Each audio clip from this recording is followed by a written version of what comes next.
Hello, everybody, and welcome back. What's interesting to me is that a lot of people that are tearing down the signs of the hostages, the people that are held captive by Hamas terrorists in the Gaza Strip, a lot of the people that are tearing down those signs are people from the far left. And what's even more disturbing is that when they're confronted, they retaliate with hostility and hatred.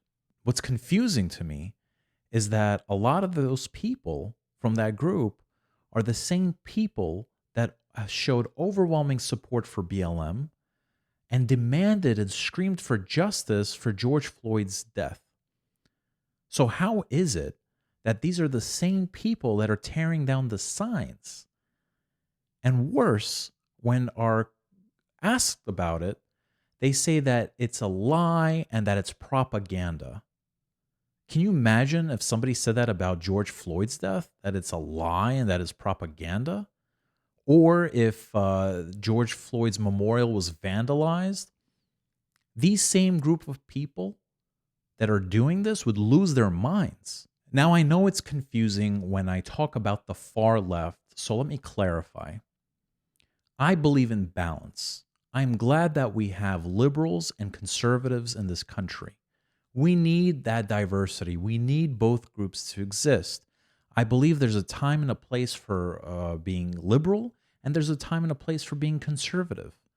I believe that liberals can inspire conservatives, and conservatives can inspire liberals. Two heads are better than one. It's like washing your hands. You're not going to wash your hands in extremely hot water, and you're not going to wash your hands in extremely cold water. You're going to wash your hands in warm water. Balance. Anything extreme, whether it's far left or far right, is just simply not good for our society. Now, when talking about the far left's hatred for Israel, it's very ironic because if they were to go live in Israel, they'd have no issues and everything that they'd need would be accommodated, most likely. But I can't say the same for Gaza under Hamas rule because perhaps they would not have that same accommodation. And in some cases, they'd perhaps be persecuted. And don't take my word for it. Read the Hamas charter. So what does that mean? Does that mean that somebody from the far left should pick a side and they should choose Israel over the Palestinians? No, that's not what I'm saying, even though that's the argument they'd love to jump to.